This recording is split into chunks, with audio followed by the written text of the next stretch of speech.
L'ESTM, l'école des ingénieurs et des spécialistes du management de référence en Afrique, vous invite à ces journées portes ouvertes les mardis 17 et mercredi 18 novembre 2020 de 9h à 18h dans son campus situé sur l'avenue Cheikh Anta Diop en face de l'hôpital Fann. Vous êtes nouveau bachelier et vous ne savez pas quelles études choisir après le bac? Vous êtes étudiant et vous cherchez une licence ou un master dans les métiers du numérique, du management ou des énergies renouvelables, ou alors vous êtes parent et vous cherchez une école supérieure de qualité avec des diplômes reconnus pour votre enfant? Rendez-vous les mardis 17 et mercredi 18 novembre 2020 de 9h à 18h pour découvrir l'ESTM et ses filières de formation. Pour toute inscription durant la journée du 17 novembre, bénéficiez d'une réduction exceptionnelle de 50% sur les frais d'inscription. De plus, 5 bourses d'excellence seront également offertes durant ces 2 journées. Pour plus d'infos, appelez-nous au 77 351 3807 ou au 33 825 28 89. Télévision Futurs Médias, le journal c'est tout de suite avec Cheikh Tidiane Diao. Bonsoir. Bonsoir Binta, le sommaire de ce 20h c'est dans un instant.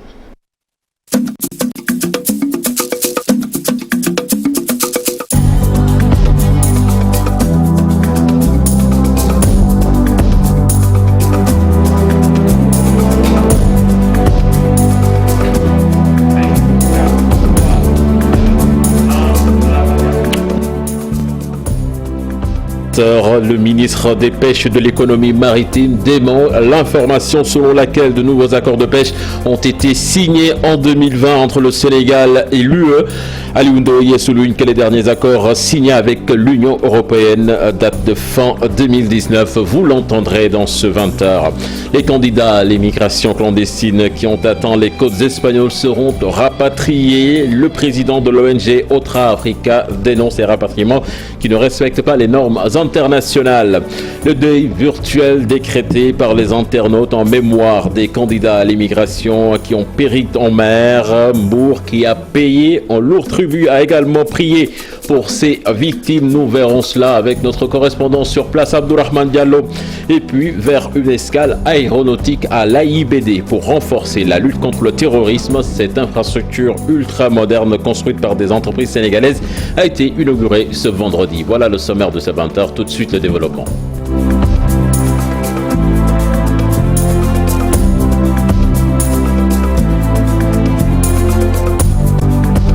Bonsoir et bienvenue à toutes et à tous. Les accords de pêche entre le Sénégal et l'Union européenne ont bel et bien eu lieu en 2019 pour une durée de 5 ans. Des accords signés à hauteur de 15 millions d'euros entre les deux parties. Ce vendredi, la délégation de l'UE à Dakar a sorti un communiqué dans lequel elle est revenue sur les tenants et aboutissants de ces accords. Nous faisons le point avec Ousseynou Diop. L'Union européenne et l'État du Sénégal ont conclu un protocole de pêche couvrant une nouvelle période de 5 ans. Le protocole offre des possibilités de pêche pour les navires de l'Union dans les eaux sénégalaises. La Commission a mené des négociations avec le gouvernement de la République du Sénégal qui ont abouti à un nouveau protocole, lequel a été paraphé le 19 juillet 2019 et abrogé le protocole précédent qui avait expiré le 19 novembre 2019. Dans un communiqué de la délégation de l'Union européenne basée à Dakar, l'accord de partenariat de pêche durable Union européenne-Sénégal et son protocole de mise en œuvre garantissent un accord légal, transparent et assorti de contreparties gagnant-gagnant. Il participe à une meilleure gouvernance des océans et à la protection du secteur des pêches et des emplois qui en dépendent. Ce nouveau protocole représente un montant global de plus de 15 millions d'euros, soit plus de 3 millions d'euros par an. Le protocole prévoit une diminution du total admissible des captures pour le merlu noir par rapport au protocole précédent, de 2000 à 1750 tonnes, ainsi qu'une baisse du tonnage de référence pour le thon de 14 000 à 10 000 tonnes. Ces accords entre l'Union européenne et le Sénégal ont fait beaucoup de bruit au Sénégal au moment où beaucoup de jeunes pêcheurs sénégalais tentent par tous les moyens de rejoindre l'Europe. Une manière d'inviter les autorités sénégalaises à prendre en compte la gestion de nos ressources pour faire comprendre aux Européens que chaque pays a ses ressources qu'il doit préserver. Ousseynou Diop, les travaux de la brèche de Saint-Louis ont été lancés. Alioune Ndoye a profité de son face-à-face avec la presse pour démentir l'information selon laquelle de nouveaux accords de pêche ont été signés en 2020 entre le Sénégal et l'Union européenne. Il a souligné que les derniers accords signés avec l'UE datent de 2019, alors qu'il n'était même pas encore nommé ministre. Je vous propose de l'écouter, des propos recueillis par Ousseynou Diop et Habib Seck. Vous savez, ça commence à être un mal du pays, à savoir que toute personne à qui entend un micro pense pouvoir s'épancher sur des choses Et malheureusement, à chaque fois, ils ne font qu'étaler leur carence sur la question. Parce qu'il n'y a pas d'un protocole d'accord nouveau avec l'Union européenne. L'existant est déjà signé depuis fin 2019.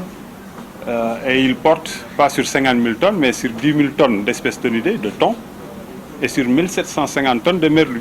Point barre.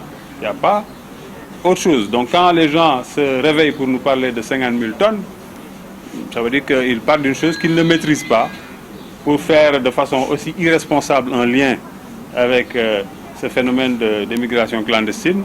Ça veut dire que ceux-là ne sont pas du tout intéressés à apporter à notre jeunesse de véritables solutions parce qu'ils sont en train de leur indiquer les mauvaises voies en termes de raison d'abord, d'explication et forcément en termes de solutions par rapport à ce qui se pose. Donc voilà ce que m'inspire ce genre de sortie.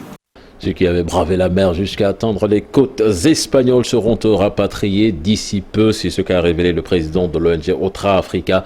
Souleymane Diallo a fait face à la presse pour dénoncer ces rapatriements qui ne respectent pas les normes internationales. Compte rendu de ce face-à-face avec la presse signé Mamadou Fall et Pape Sangone Mbaye. Pour marquer le deuil national décrété par les internautes, l'ONG Otra Africa a à sa manière dénoncé le rapatriement des Sénégalais qui ne respectent pas les lois internationales. Un avion a quitté Madrid pour atterrir à Nouadhibou avec 18 Sénégalais, 2 Gambiens et un Bissau-Guinéen. Nous avons déploré ce type d'expulsion. Il faut que le droit international soit respecté et que si ils ont pris la décision vraiment de déporter ces jeunes, qu'ils n'ont qu'à les déporter dans leur pays d'origine. Plusieurs Sénégalais sont dans les îles espagnoles, selon le président de l'ONG. Il affirme d'ailleurs que même les Croix-Rouges sont débordées en Espagne. La Croix-Rouge espagnole de Las Palmas, ils sont débordés. Ça fait un moment qu'ils sont débordés. Ils ont fait appel aux autres Croix-Rouges des autres provinces, particulièrement ceux de Saragossa et d'Andalousie et autres, qui sont venus leur prêter main forte vu le nombre important qu'ils sont en train de recevoir. Nombreux seront nos compatriotes qui seront rapatriés d'ici peu. L'Espagne va rapatrier énormément de nos compatriotes. Il faut qu'on puisse s'attendre. S'il y a un pirogue qui part avec 100, il faut qu'on s'attende qu'il y aura un avion qui va revenir avec 300. Un rapatriement massif va tenir lieu. Et surtout ce que je disais à nos frères, puisqu'il y en a certains qui nous consultent pour savoir, oui, nous sommes à Tenerife, qu'est-ce qu'il y a lieu de faire. Ils sont sur une île, donc ils ne peuvent pas bouger. Tous ceux qui sont arrivés, ils sont dans les hôtels, probablement ils sont en attente d'être expulsés. L'immigration clandestine ou irrégulière constatée ces derniers temps est due au manque d'activité pour certains. D'ailleurs, l'ONG Otra Africa demande à l'Union européenne d'auditer tout financement injecté dans la lutte contre ce fléau. Plus de 20 Sénégalais jugés aujourd'hui en Espagne. Ils ont fait face au juge du tribunal de Las Palmas pour répondre du délit de trafic de personnes. Ils risquent au moins 5 ans de prison ferme selon le président de l'ONG Otra Africa, Souleymane Diallo. Le deuil virtuel justement décrété par les internautes bien respectés par les Sénégalais que nous avons rencontrés. Selon eux, c'est une manière de dénoncer ce drame de l'immigration clandestine avec son lot de morts. Ces populations s'indignent également du mutisme des autorités étatiques. Un sujet signé Maïmouna Ndiaye et Pape Sangone Mbaye. Une photo, symbole de tristesse et de désolation, présente presque sur tous les profils. Ce responsable de famille fait partie de ces internautes qui ont observé le deuil national pour condamner l'immigration irrégulière. J'ai changé mon profil parce que ce qui s'est passé, c'est très grave. On a eu beaucoup de jeunes Sénégalais qui sont décédés au niveau de la mer. Donc c'est vraiment dramatique. Madame Ndiaye également n'est pas en reste. J'ai dû changer ma photo de profil. J'ai aussi posté des photos sur WhatsApp en statut. Donc je pense que c'est une très belle initiative de la part des internautes. Daouda, porteur de voix, n'a pas attendu le coup de sifflet des internautes. Je partage toujours depuis quelques semaines des messages de sensibilisation parce que je trouve que c'est le moment de sensibiliser les jeunes parce que nous sommes dans un contexte qui est un peu tendu. Ils sont unanimes à affirmer qu'il s'agit d'un échec du gouvernement. Le gouvernement qui a demandé la voix des gens, qui va gérer ces pays-là, n'ont pas fait le travail. Donc à ce niveau, je pense qu'il n'y a pas une bonne sensibilisation au niveau de la jeunesse. Et c'est une jeunesse qui est perdue, hein, qui n'ont pas de repères, qui n'ont plus d'avenir dans ce pays-là. On nous sert des discours politiques à n'en finir. Donc je crois que c'est le moment aussi que les autorités s'autosaisissent de cette question et véritablement qu'un deuil national soit organisé comme l'ont fait ces patriotes. Ces Sénégalais recommandent toutefois une meilleure structuration du ministère en charge des Sénégalais de l'extérieur. Mounendia Mbour a également prié pour ces centaines de personnes qui ont perdu la vie en mer. Les notables, la jeunesse, tous sont unanimes, plus jamais ça. Une séance de récital de Coran a été effectuée au quartier Tefes où résident la plupart des jeunes candidats à l'immigration clandestine. Abdourahmane Diallo, Mamadou Gueye. Des notables, des jeunes, des autorités, tous se sont donné rendez-vous au quartier Tefes de Mbour pour prier à la mémoire des disparus en mer. L'année prochaine, on ne devrait pas normalement se trouver ici encore pour formuler des prières à l'endroit des disparus. Il y a des solutions. On invite aujourd'hui l'État du Sénégal, le président Macky Sall, à venir non seulement compatir à la douleur des Mbourois, mais aussi parler avec les autorités qui sont là, parler avec la jeunesse et enfin pour qu'on puisse trouver des solutions pour éradiquer définitivement ce fléau-là. La plupart des jeunes candidats à l'immigration clandestine sont originaires de Mbour. Les notables disent non à cette pratique. La plupart des parents ne sont pas informés quand les jeunes partent. Au-delà de ça, on ne peut pas dénombrer le nombre de personnes qui a perdu la vie. Donc il faut attendre 2 à 3 mois pour pouvoir faire le bilan. Mais tout ce qu'on souhaite, c'est que ces jeunes puissent rester ici et que l'État fasse tout pour qu'on retrouve la ressource maritime. Une centaine de familles a perdu ses fils en mer. Mbour a respecté la journée de deuil décrétée ce vendredi. Parlons de toute autre chose à présent avec ces travailleurs et techniciens de l'agriculture qui dénoncent leurs mauvaises conditions de travail depuis 1 an. En grève depuis quelques jours, ils avaient menacé de saboter la campagne de commercialisation arachidière à Kaolack. Interpellé aujourd'hui sur la question à l'occasion du forum des exportateurs de graines d'arachide, le secrétaire général du ministère est dans de bonnes dispositions. Le ministère de l'Agriculture, dit-il, pour satisfaire leurs doléances. Je vous propose d'écouter Pape Malik Ndao, le secrétaire général, interrogé par Ibrahim Madiame et Faligay. Il y a même des propositions qui ont été faites et qui sont en train d'être étudiées dans des différentes commissions. Et le ministre est vraiment conscient que véritablement il y a des problèmes. Et il est là pour l'amélioration des conditions de travail de ses agents. Il en est conscient et il travaillera de concert, mais en rapport avec le ministère des Finances, mais aussi le ministère de la Fonction publique, pour faire tout pour que ces avantages-là puissent revenir à ces agents. Donc, dans un premier temps, nous avons pensé donc, aux indemnités de logement. Effectivement, il y a beaucoup d'indemnités que le CNTAS a demandé, mais il me semble être la voie des indemnités de logement me semble être une voie donc prépondérante pour au moins accorder à ces agents de l'État des indemnités de logement. Mais nous allons y travailler avec le ministère des Finances. Et le ministre donc, est disposé véritablement avec ses collègues, le ministère des Finances et le ministre de la Fonction publique, pour trouver des arrangements possibles pour que ces agents de l'État puissent bénéficier de ces indemnités. C'est dans le Morolan. Vive tension entre des promoteurs privés et les populations. Litige foncier portant sur près de 824 hectares. Ces promoteurs sont descendus sur le terrain pour réclamer leurs terres déjà achetées. Les populations s'y opposent. Elles ont organisé un grand rassemblement à Daro Alpha. C'est dans l'arrondissement de Pambal. On voit cela dans cette correspondance signée Charanta Diop et Seylatir. Daga, Kemaï, Kirpate, Diassa, Pahamkoui, les habitants de ces villages se sont déplacés en masse à Daro Alpha dans l'arrondissement de Pambal pour dénoncer. Ils s'insurgent contre la démarche de certains promoteurs privés. Tous les 11 villages concernés ne sont absolument pas d'accord sur ce fait.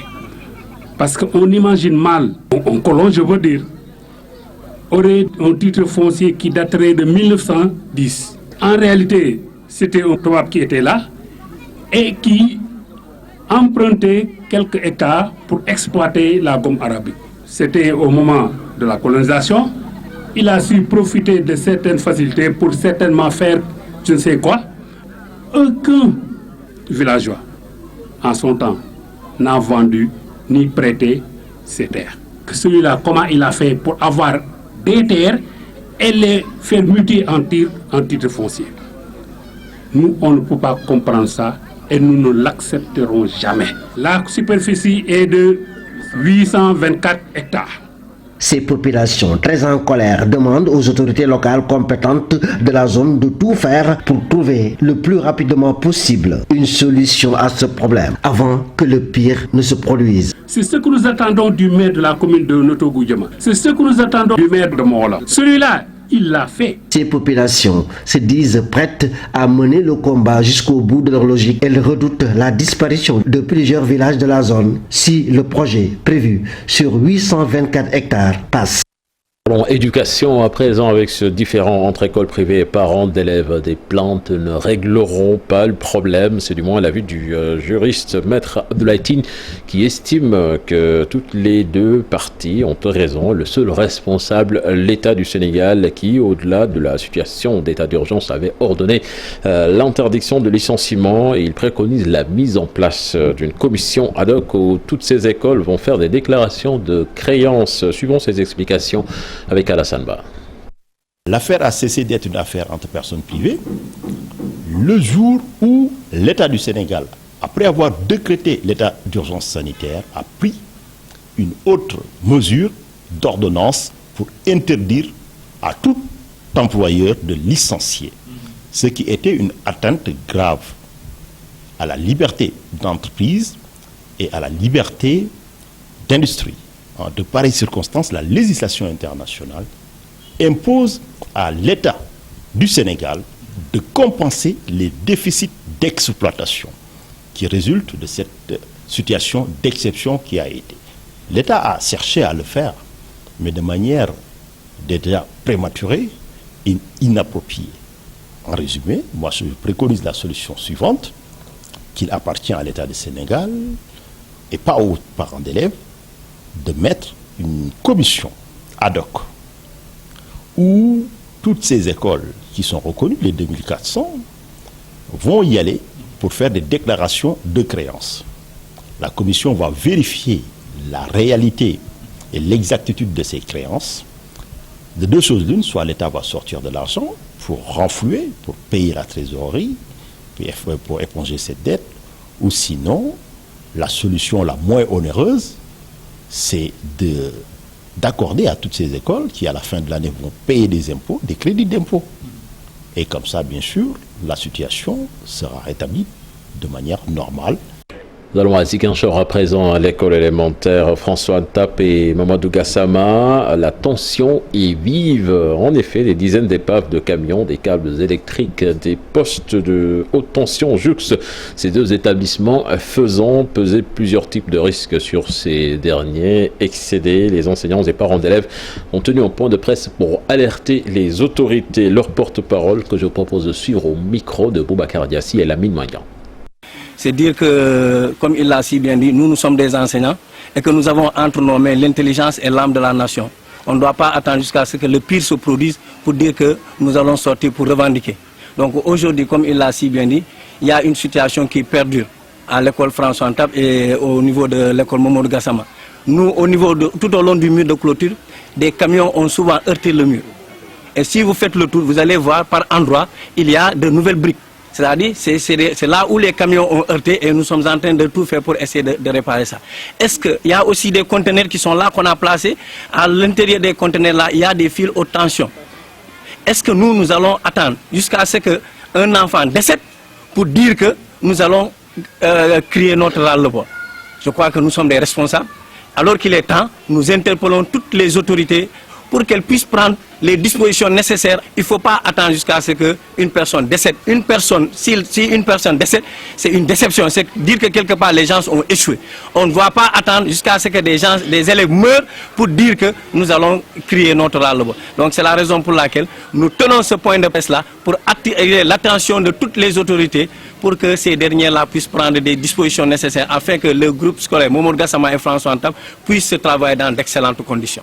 Parlons à présent de la situation de la pandémie du coronavirus au Sénégal. Sur 649 tests effectués aujourd'hui, 11 sont revenus positifs, 3 cas contacts, 8 cas issus de la transmission communautaire, 4 malades admis en réanimation et 14 malades ont été déclarés guéris. 28 sont actuellement sous traitement. Un vaccin pourrait être disponible en milieu de l'année 2021 selon le directeur des opérations internationales de la Fondation Mérieux, François-Xavier Babin. Il soutient que 150 vaccins candidats ont été élaborés depuis le début de la pandémie de la Covid-19. Il s'exprimait à l'occasion d'une rencontre des experts de 7 pays de la sous-région qui échangeaient sur la gestion de la pandémie. Nous l'écoutons au micro d'Abdourahmane Diallo et Mamadou Gueye. Il y a beaucoup de vaccins candidats. À l'heure actuelle, je crois que c'est environ 150 d'après l'OMS. Il y en a plusieurs qui sont en phase 3 avec des communiqués de presse très récemment, en début de semaine notamment, de certains laboratoires pharmaceutiques qui prétendent une efficacité très bonne de ces vaccins. On souhaite que ce soit le cas et qu'on puisse avoir ça. On espère, on pense que le vaccin sera disponible au milieu de l'année prochaine, en 2021. Reste à voir son efficacité. Pour l'instant, c'est pas encore totalement prouvé. Sa disponibilité et comment on va pouvoir ensuite passer à une vaccination de masse, ce qui ne sera pas non plus quelque chose de simple. C'est en fait toute la phase de mise au point qui est complexe avec tous les essais cliniques. D'habitude, pour un médicament relativement innovant, on considère qu'il faut 10 ans et $1 milliard à peu près pour pouvoir mettre au point un médicament, s'assurer de son efficacité et en même temps de son innocuité sur les populations. Et là, on doit faire le travail dans un espace-temps extrêmement court. Donc il faut quand même s'assurer que le vaccin soit à la fois efficace et en même temps qu'il n'entraîne pas d'effets indésirables, que ce soit sur des échelles de fréquence de 1 sur 10, de 1 sur 100, voire aussi sur des échelles de 1 sur 1000, 1 sur 10 000, ce qui est toujours très compliqué. Donc c'est ce qu'on essaie, c'est ce que en tout cas les différentes sociétés et la communauté scientifique essaient de faire à l'heure actuelle. La lutte contre le terrorisme va être renforcée avec l'inauguration d'une escale aéronautique à l'AIBD. C'est une bâtisse qui va permettre beaucoup de transit. Cette infrastructure ultra moderne a été construite par des entreprises sénégalaises. Le bâtiment porte le nom du commandant Henri Lemaître. Paparini.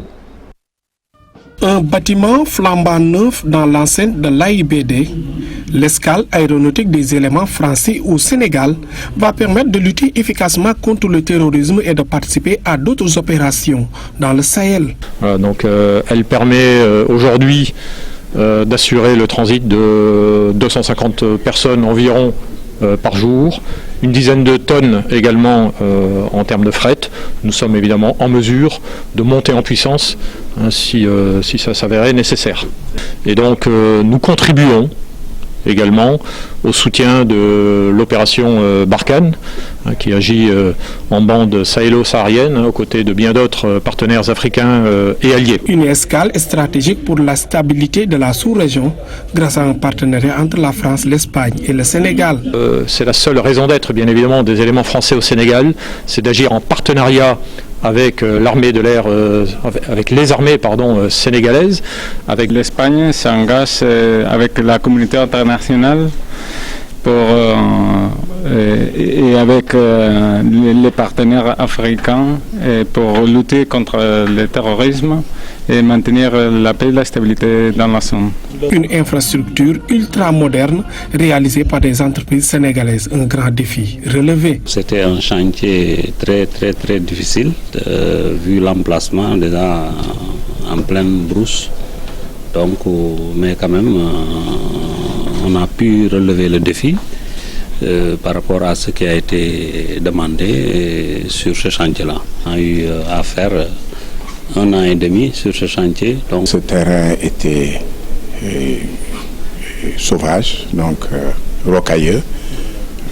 C'était le grand désert et on a venu avec nos moyens et voilà le résultat aujourd'hui. Vous voyez le bâtiment, vous le voyez de vous-même, il est ultra moderne. Je pense que c'est des matériaux de qualité, des matériaux innovants qui ont été utilisés sur ce bâtiment. Sur ce plan, il n'y a pas de doute. Lors de cette cérémonie, le colonel Boucar Seck a été honoré chevalier de l'ordre du mérite par le général d'armée aérienne Philippe Lavigne, chef d'état-major de l'armée de l'air et de l'espace. L'escale aéronautique porte le nom du commandant Henri Lemaître. La sortie du chef de l'État ce jeudi lors du Forum de Paris, appréciée positivement par des imams et certaines autorités à Dakar. Selon eux, Macky Sall a remis les choses à leur place en appelant au respect des différences et des croyances. Nous voyons cela dans ce sujet signé Gervais Yao et Fatou Bintou Conté. La sortie du chef de l'État Macky Sall lors du Forum de Paris sur la paix et la sécurité réjouit les imams du Sénégal, de même que l'ONG Jamra qui avait organisé récemment un grand rassemblement contre les caricatures du prophète à Dakar.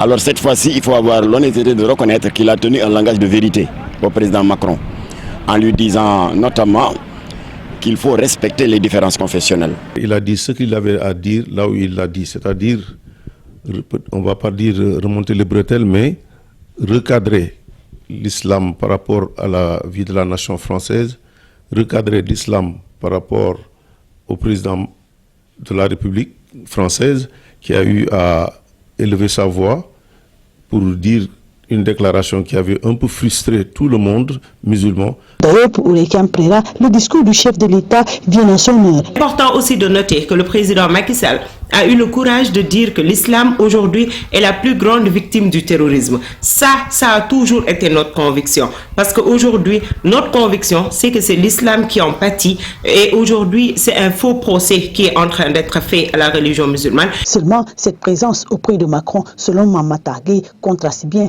avec celle de la marche de Charlie Hebdo auprès de François Hollande. Une manière de se racheter. Je pense qu'il faut avoir l'honnêteté morale de reconnaître qu'il y a un grand contraste entre la présence de Macky Sall en janvier 2015 à côté des partisans de Je suis Charlie. Il avait défilé avec eux et ça avait créé des incompréhensions au niveau de certains esprits, particulièrement auprès des religieux. La sortie du chef de l'État Macky Sall donne du baume au cœur au monde musulman, surtout avec le grand rassemblement de Dakar qui avait ému le peuple islamique. Dans l'actualité internationale, un nouveau drame en Méditerranée, au large des côtes libyennes. La France qui a confirmé ce vendredi avoir tué Baag Moussa, en cadre d'Al-Qaïda au Maghreb islamique. C'est entre autres ce que nous pouvons suivre dans ce récit signé Daniel Diouf. 14 soldats burkinabés ont été tués en pleine campagne électorale pour la présidentielle et les législatives du 22 novembre prochain. Selon une source sécuritaire, les assaillants étaient en surnombre face à l'unité attaquée. La même source indique que l'unité de soldats rejoignait sa base non loin de la frontière malienne. Plusieurs candidats ont suspendu leur campagne électorale pour quelques jours. Pas de campagne électorale pendant 24 heures à 72 heures, en signe de deuil et d'hommage aux 14 militaires tombés. La France qui confirme ce vendredi avoir tué Baag Moussa, un cadre d'Al-Qaïda au Maghreb islamique dont le nom était associé ces dernières années à de nombreuses attaques dans la région. La ministre française des Armées, Florence Parly, a confirmé la mort de Baag Moussa ce vendredi dans un communiqué. L'opération menée par la force Barkhane s'est déroulée dans la région de Ménaka, zone des 3 frontières Mali, Burkina, Niger. Un nouveau drame en Méditerranée au large des côtes libyennes ce jeudi, un naufrage qui a coûté la vie à au moins 74 migrants selon l'Organisation internationale pour les migrations. Il y avait environ 120 personnes à bord, une quarantaine ont été secourues par des pêcheurs et gardes-côtes libyens. Les départs depuis la Libye sont en augmentation selon l'OIM. Adoption du projet de loi constitutionnel instaurant la vice-présidence au Tchad. Ce jeudi, le Conseil des ministres a précisé son rôle. Le vice-président qui sera nommé par le président de la République assurera l'intérim en cas d'absence du territoire ou d'empêchement temporaire dans la limite des pouvoirs que le chef de l'État lui aura délégués. Le compte-rendu du Conseil des ministres ajoute qu'en cas de vacance de la présidence de la République ou d'empêchement, les attributions du président de la République sont exercées provisoirement par le vice-président. Pour l'opposant Saleh Kebzabo, le chef de l'État au pouvoir depuis 30 ans tente de régler sa succession. Voilà, c'était le dernier élément de ce 20h. La suite, la deuxième partie de Soir d'Info. C'est avec vous, Binta Diallo.